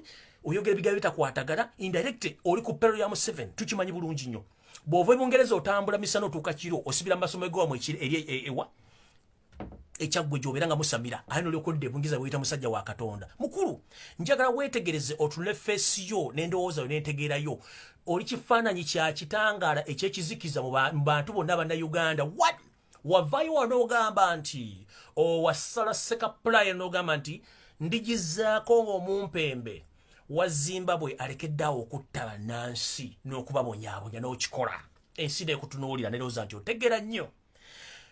Kikutwalira budde ki okumanya nti mu Uganda okuva mu 1980 Museveni atta abantu n'olwalira abatta? Ky'oŋŋamba tolaba mawulire? That is a big question. Tulaba mawulire? Oba tulaba Bannayuganda bademonstrating nga mu street za Bungereza nga baagala peace mu Uganda? Togalaba. Olw'okuba mumanyira okulya pizza ogejja amatama ng'embuzi za nadizi mulowooza nti buli kimu kiri okay. Gw'okubeera mu Bungereza ng'oli ku pension w'abantu ng'ate weefula nti oli mutuukirivu nga tuli mutuukirivu mu kubbasereza mu omusolo. Njala munkolera ekintu kimu. Please muwandiikire gavumenti ya Bungereza mugitegere nti omwami ono akalwagane mu mpembeeso tubasira mutano wa Kalekyezi ng'adiringa n'abayindi abamu ba businessman abali mu Bungereza okubbasereza omusolo za Bungereza. Ali ku panel ya State House eya Museveni yensonga lwaki abulookinga buli kintu kyonna bannayuganda kye baagala etta mu parliament n'okuyingira ewa Queen nga beemulugunya ku nfuga ya Museveni oyo Sentamu Oyoko. Kati mukulu ngenda kukolako profile n'ogwo omuzigo gw'olina ogulinga ettawo ly'ekibuye wano ogwo omuzigo gw'olina ogulinga ettawo ly'ekibuye ojja guteekamu erinyo by tomorrow. Ngenda kukola research bulungi nnyo. Ngenda sindika drone zange Bungereza ekyaggwe gye wakulira nkole profile ku family yonna okuva ku oli makumbi gwe nkugambye tujje kuona kayanja nja kutuuza gwe mu ssabo lya wammwe ensasi gijja kuvugira mu moto jja kitegeera kugambye ojja kitegeera. So mukiri musigale nga mukubba omusajja ono to the extent muwandikire epali mutegeeze omusajja ono kikyali. Mumpulidde bulungi. Nubiyanire musajja wattu ayimba talina desas ali mukomera wamukuba emigo from Monday up to Friday alinganga akagoma. Edi muto omusajja akwata makansi ne machine asala envirize ali mukomera avunda. Map media tetumanyo bakyali muno ku nsi kuno musajja mbirizi bbiri naye ali bakuba emigo. Map media kigomo kuba emboko. Kale edi muto ayinawo ku nnyama. Map media kikuwa okuba musajja wattu taweza na kilo 7 okuba omusajja ali mu kilo 45. Which kind of the world are we living in? A man is almost a skeleton, but you torture him from Monday up to Friday. He's about now to die, but you keep on torturing Ugandans and you enjoy the money in the State House.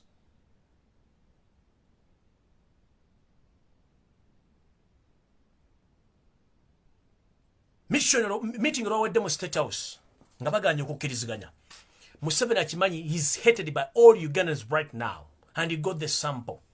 Muwulidde omumpembe gwe bayita onono omuvuzi wa Livance ate nga takuteba kazi asula mpigi ku bikondo. Ono musajja eyeeyita Simeyi Mugagga ono alina obunyonyi buno bunyonyi bumatalisi. Mpulidde ku mawulire yasamiriranga akagiga akakalidde ku mudaala. Ono musajja Captain Mike Mukula nga yasamirira mukulu. Nina information ekwatako ng'okabasanya abaana b'abandi bakwata mu mbugo okwata n'abakazi by force ngo basiige empitambi gy'olina Mukula weegendeze ng'oyogera ebigambo otandise okunyumya agaboozi musimanyi. It is very pity that the Baganda have shown their characters of tribalism, that they voted all Baganda in Buganda region. Let me ask you one question. How many Baganda have you endorsed to come and contest in your region? Whom do you wanted them to vote in Uganda? How many members of parliament have been in the parliament who are not Baganda? Including the Kabaziguruka of Nakawa. Jora Sanya is Muganda. Samu Kutesa Kahamba is Muganda. Shat is Muserule Muganda. Stop fooling Ugandans. People come up fridging, but mutandise propaganda mu blackmail musima Baganda balonze Baganda. This is Uganda, a unification or a place where people they unify. They come together of different areas. So otandise parapase on a propaganda kubanga bimwaso byekisiru you can't even tell people. Kati ngenze kuba nadini abade mu meeting ne mu halls. Mutandiko kula Daily Monitor yemu ku company etwalibwa national media nga NTV mweri ne muli NTV Kenya. Olwale Monitor etandise okuwandika bistore efulumya bu article buli kasere efulumya bu article kina kitegeeza there is panic. They are trying to cover something. Mwe baleteka article akagamba nti ulira mumpulize bulungi balesika article akagamba nti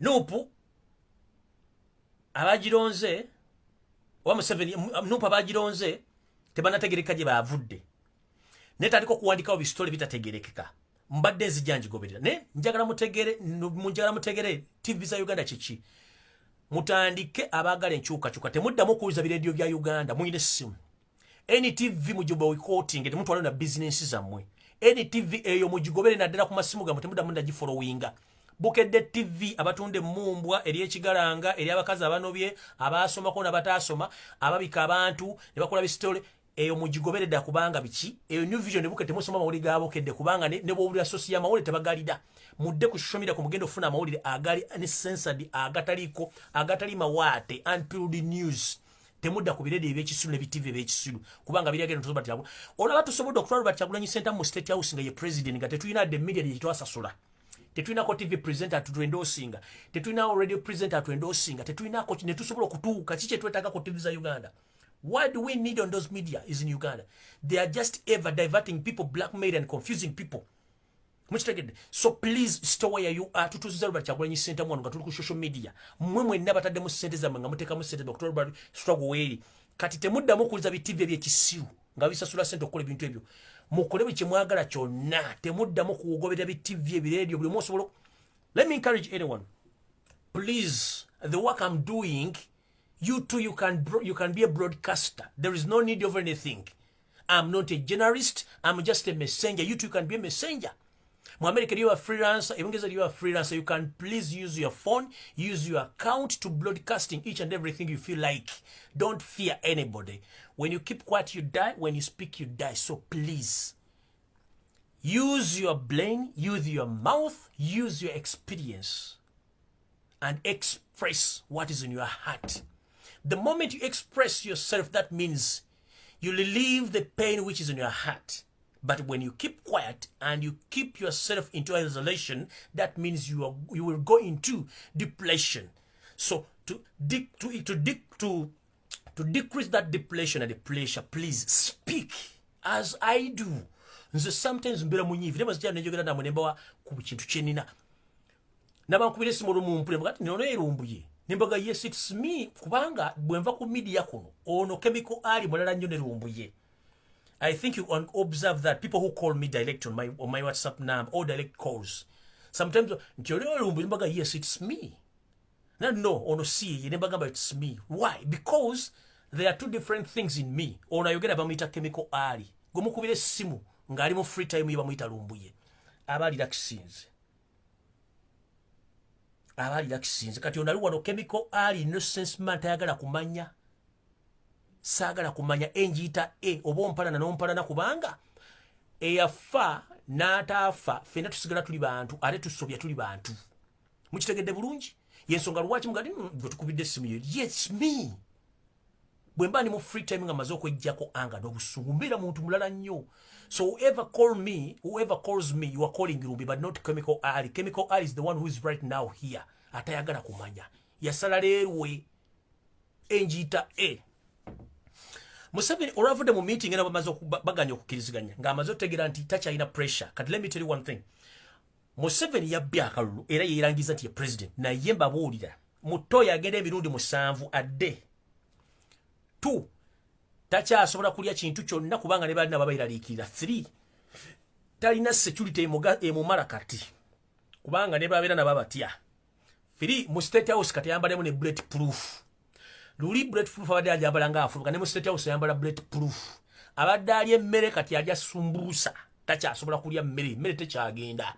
3 babadde mu meeting eyo bwe yamaze okunyooka nga buli kimu kimutamye n'akubira amajjeege n'agagamba I need to get out of here. Yadduse ku saa 7 ogw'ekiro n'akwata brigade nnamba ey'amagye ne gamuvuga okuva mu State House Nakasero paka lwakitula. Stress zimutta kati wewe omuntu yawangudde ngogati wawangudde lwaki weteka ku pressure. What can I tell you right now is keep on pressurize this money kintu agenda kisulawo diru jemba gambi abantu okakalakasa worldwide mugitandike. 3 kageze kabatande bagane amateeko ogenda mu kooti okuwulira omusawo gwa Yusuf Basira mutano wa Kalekizi buli district mazoba weekyokola mu kimanyi bulungi nnyo. 4 Kyagulanyi oba wali bataliiwo yabagamba lunyina bagamba zenyiza obutabaawo naye victory yammwe so it's high time to claim your victory. 2 mulina okulwanira future yammwe ng'abantu siya Robert Kyagulanyi is already in future akoze history is known worldwide as a hero. 3 future yo eri doomed but what about your kids and your grandkids? If Uganda is mortgaged for 49 years who's going to save that generation? It's you. So we need to fight. before it's too late. So don't wait for Robert Kyagulanyi Ssentamu to give the signal. The only signal is if Museveni blocks the lawful mean of challenging our victory, then tugenda bawa go ahead. Temunda Robert Kyagulanyi Ssentamu. Don't wait. We shall give you the go ahead. But as we speak right now, people in the diaspora, please do the needful. Try to organize a peaceful demonstration worldwide whenever you are. Please, demonstrating as we plan again, re-strategize again. Don't wait anyone to give you any direction. It's you to reclaim your victory. Don't wait anyone to reclaim for your victory. It's you. The good example is boycott all their businesses, boycott their schools, boycott their businesses, boycott MTN, boycott Airtel. As we speak right now, boycott MTN, boycott Airtel, because Airtel is owned by Mohos, MTN is owned by Museveni Sam Kutesa and Janet. So they are the one giving order to those companies to charge you the high price of OTT airtime and the same time spying on you. The same applies to Airtel. Boycott Airtel, boycott MTN. There are so many companies which are good in Uganda. Ezizenga zigabana internet esinga kweno. Zigenda tandika ne mobile money services. We are tired of MTN and Airtel to play mind games on Ugandans. Kubanga mbadde mu kizikiza kya nnaku nnya nga Airtel ne MTN bakizigana Museveni okubabba n'okubatemula n'okubaddira ebintu byammwe nga temufuna information. Do you copy? Ngenze maaso.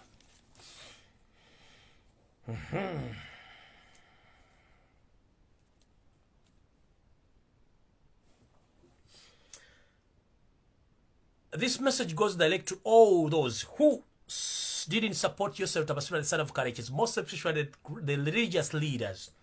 Please, whenever you are, try to keep yourself safe. Because Museveni, he had ordered all his security agents to start looking for all those priests who didn't support him during these previous elections. He's going to send all his agents, mostly ISO agents in prone clothes, to start looking for you. Banadini mwenna batawagira Museveni nga temwagala mwegendereze. Sibuli akubira essimu nti abeera ayina ekizibu ky'okumusabira, abamu banyangamba baagala bamiza musu. Sammeka ye 3:17, still have time.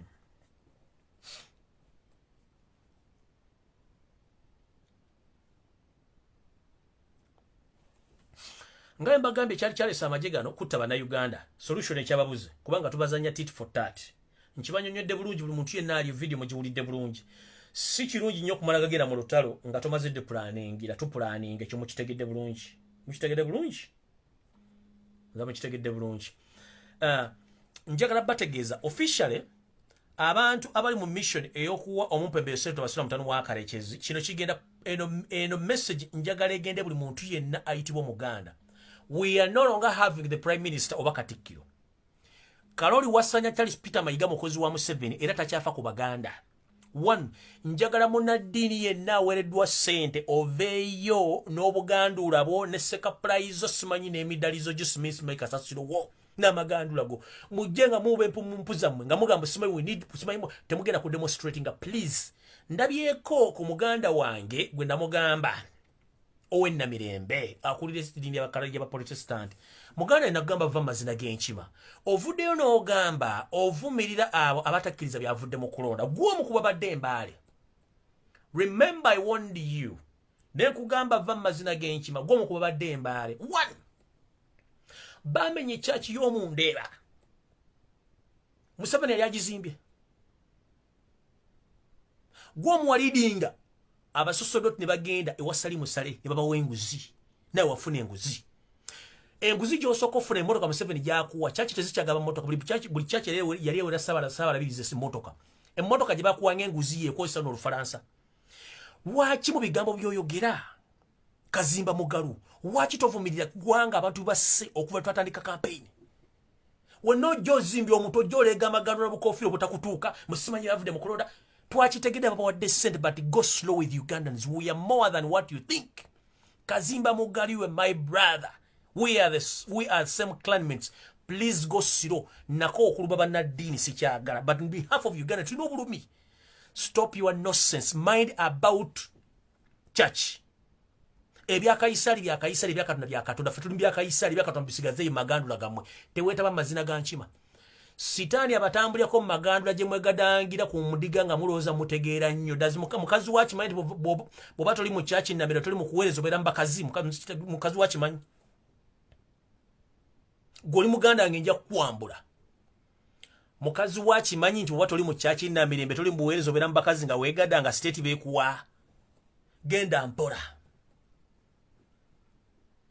Genda mpola. Baba wadde sente mujenga muzimbulukuka mu kubeba jagala okuba na Uganda bali mbulumi. Abaana abawere 13 bali makomera bakubemba okubulu. Naku tebalya mmere. Ojo bajagala. Gwe oli muganda wange. Oyinza okuba ensinga emyaka nga 10 gyokka. Naye gwe tujja kufaafaagana nayo Kazimba Mugalu. Tweddira mpindi ffenna go slow. Mwanyina ffe Shakira bamulepinga nga ali mu periods nga agenze kalangala okuweerezekera omukulembeze bamulepingira mu sales ali mu bomba abuliringa natera okufuna ekirwadde ekizibu ekiri kanso gyozimbulukuka nga ssekkoko egenda okulinnyira ojobuyo obologoyo nyumya embozi ekisiru. People dying oli magandula kubanga emmere ofuna ya bwereere endiga zijja ne ziwa ebirabo gwe n'ogamba otudde oli mu heaven. Which heaven? Why don't you talk about the crimes Museveni zaakoze bw'ata Uganda? Ojja onyumya embozi z'amala kuno ku internet. Kazimba Mugalu watch out. Mujja tuvuma empisa embi. Naye mubesinge ku the reality. Abaana bali makomero bakubemboko from Friday from Monday bali mukubatta.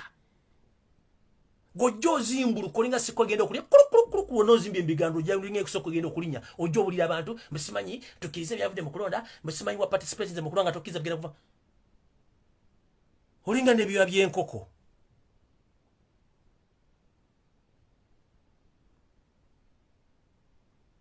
Ebya Katonda bya Kaisari bya Kaisari. Nze nemba nkubuulira mwe muzanya ne kibayita change n'obulamu bw'abantu. We are fighting for 45 millions. Golokuba ofuna obeera alimu enyumba gy'osulamu bakuzimbira wasanga eyo gy'osulamu mulimu abagibeeramu mind you. Bamisairi kawuma baagirimu. Olombi yagirimu n'agivaamu. The same house you are living in now nkyogenda givaamu.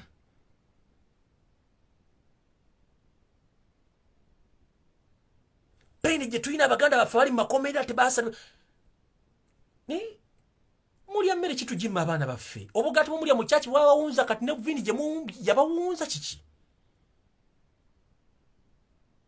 bwembaga muga mugobe mizimu nga musibuze basige mizimu deni mvumu dini temu kyasobola bwembanga muga amanti mulwanyisa emizimu nga Museveni muzimu nga gwabawunza deni mvumu magando mugavemu temuna kyemusobola.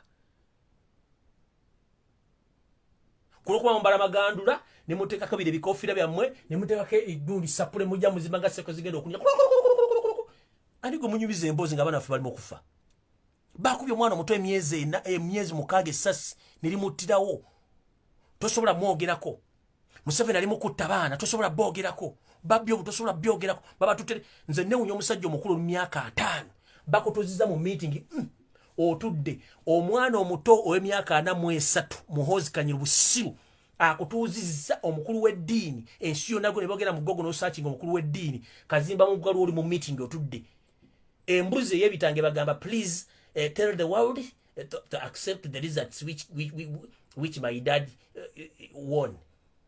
Did Museveni won these elections, please? Did Museveni won these elections? All the priests babadde wali musajja omusiru afuka mu mpale asala obwayi omutamiivu ababuulira kubanga yazi gani mwena mutidde kyokoli mukulu wa ddiini gw'obuulirira abantu okufuna empisa naye kenyini bakutadde mu kirasi lumu gwe babuulira nti mukulu bakutadde emberenge mukama osirise mujja munyumiza abantu wona amandaazi.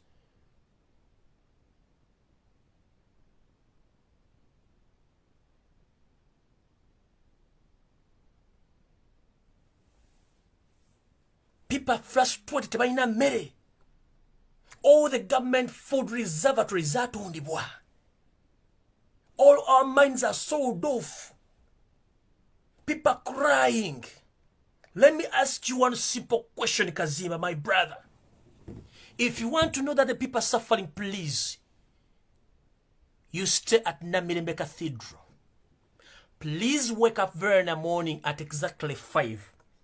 Go to the nearest junction, that is the Wabakuri in the junction between Rubaga Road. This is going to Old Kampala, the other is going to Namirembe Road. This is coming from Namkulabi, and the other is coming from Namirembe. Come and stand in front of Total Petrol Station at 5 and witness the oppressed people in the situation which they are facing in their country.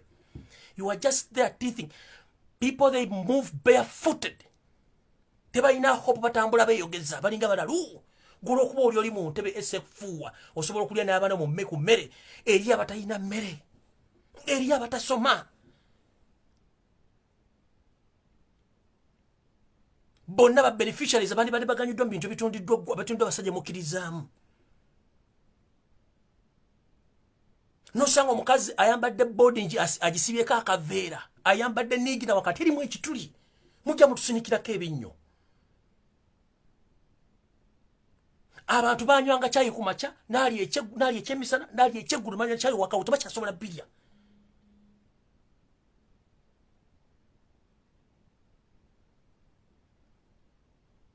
Which reality do you need to preach to you? We are speaking the reality. We are not fools. This is the pain. This is the pain we pass through. Mamuli mu church kubanga sudura sande tuleta sene ntuba wange birabo. When did God come and pick that money that wange birabo? Instead of fooling us that God is picking, that we are giving the offers. Who is picking those offers? That does God come and pick those offers?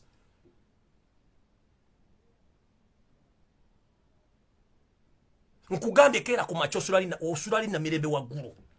Tambula ove na mirembe oyimire ku Tote wa Bakuli mu junction. Lino ekkubo likirira hansi ku Lubaga Road wenzaalibwa, lino liva Nankulabi ligenda ku Old Kampala ku muzikiti, lino ligenda ku Kukundi, ligenda ku Namirembe Road, lino liva waggulu gy'osula. Nedda liva wano ku Butikkiro liyingira akatale wa Bakuli tekakyaliwo kavaawo. Liyimirira ku Toto ku makya saa 12. Oveewo ssaawa 3 ez'okumakya ng'oyimiriddewo mu mmotoka yo. Otunuulira abantu abali oppressed abatakyalina ssuubi. There is nothing but like anyone who doesn't have hope in this world, on planet Earth. Those are people who we are fighting for. Even if Museveni will look for me to kill me, I will still continue preaching this world and the peaceful means of transition. I'm not going to be like those fools whom you pay to keep quiet when others are suffering. No, I'm not going to keep quiet.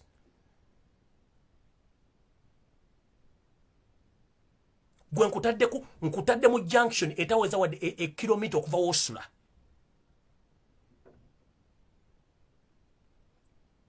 Bovaawo genda ku ssaawa ya Queen ku makya. Genda ku ssaawa ya Queen ku makya. Ssaawa emu. Otunula mu Uganda n'ogamba which country are we living in and which people Museveni is leading. Abantu bafiiriddwa tebakyalina hope mu nsi.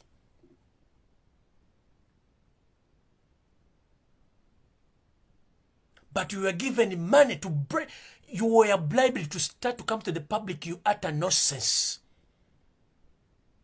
Religious leaders, the so-called Pentecostal churches, the born-again churches, Catholics, and the others. People are dying. People are starving. Why?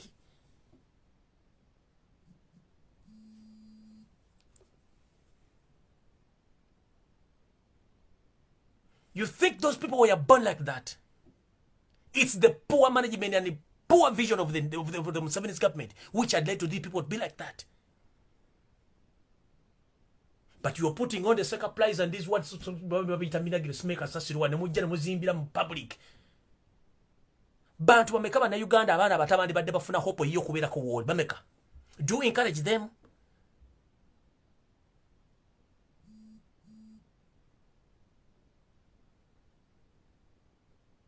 I would not give respect to religious leaders against fellow human beings.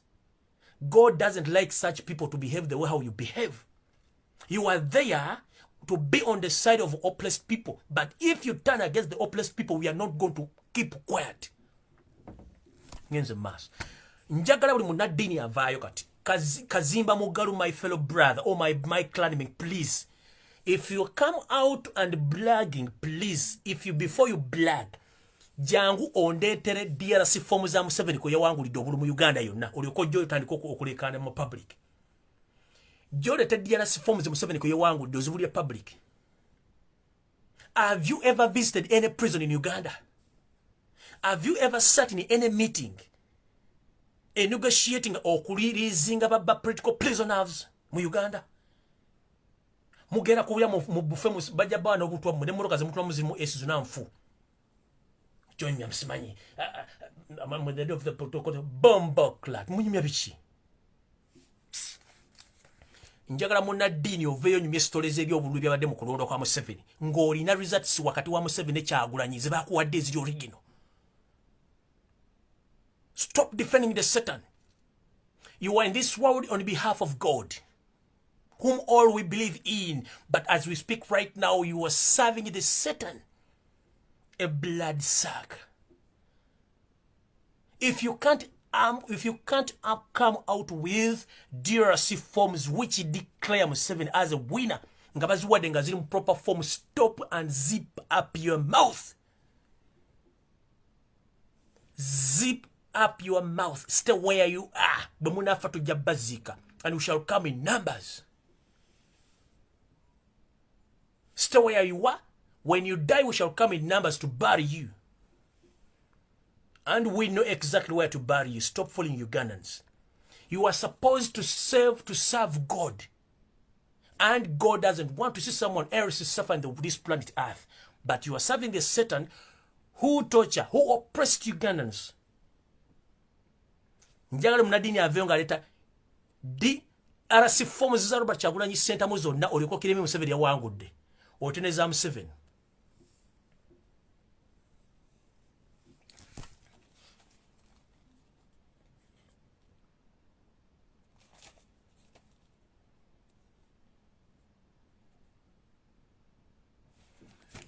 Ebisigale sagala baluwisa omukulembeze wafa tugambye mumuyambe mumulondera na bila nagayise Empala nga meya wa Kampala abakyala mwenna kibakakatako eteri kubuuza kibakatako olonda na bila nagayise Empala nga meya wa Kampala omupya.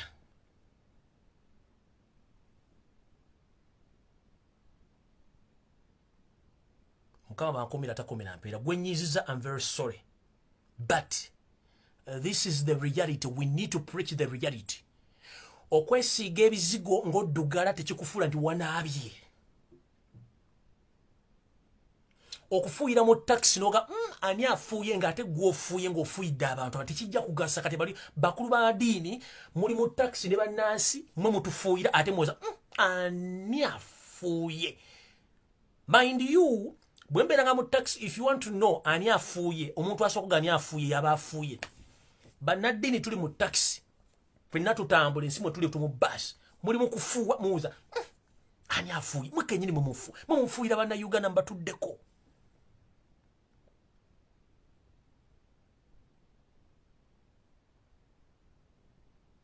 We need change, and we shall speak the truth and the reality. That is what we are fighting for. Whoever comes the way to block the reality, we shall fight with you.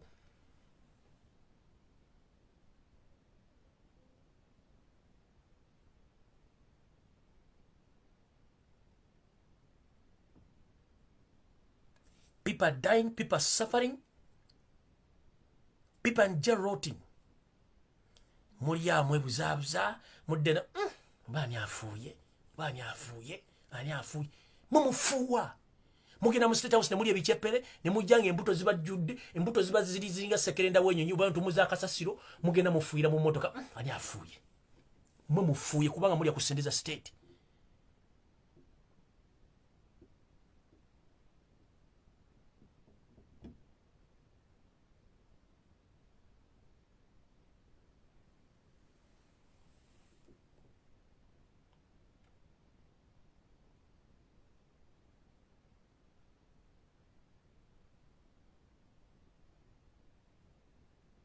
Let's continue demanding our victory. But the main point is, please hold on. Let us wait our lawyers.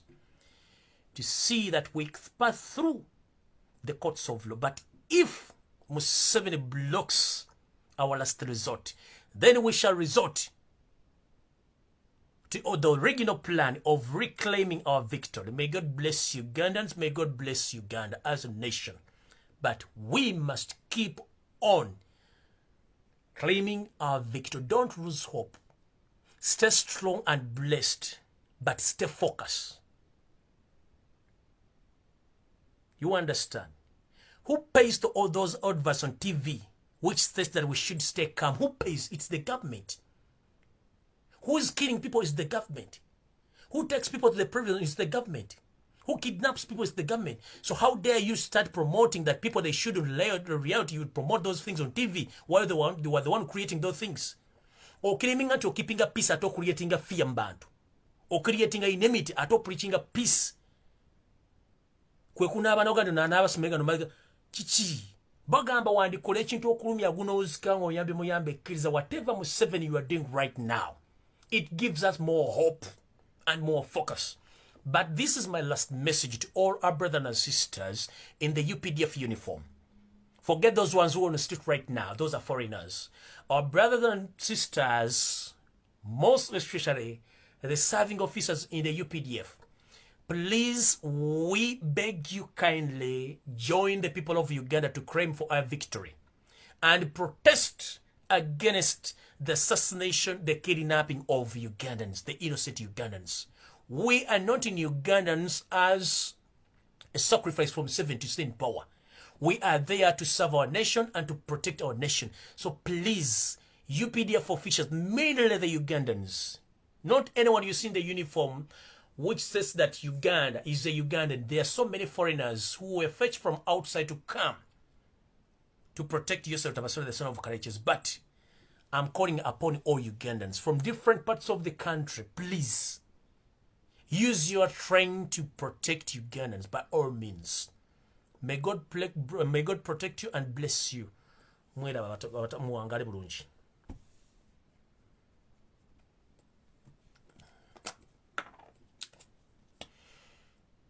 Amala okunywa kabisi. Mwambuze banywa tonto no si tonto. Ono hani pure honey. Mumulaba pure honey gwe banywako sinywa mwenge, nze sinywa mwenge mbera kwa alali.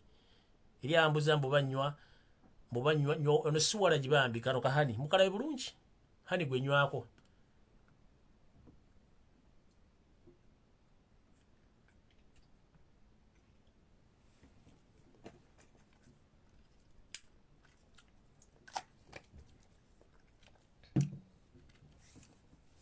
Mpulidde bulungi? Ennaku ebula bbiri tulonda abantu bonna mu local government.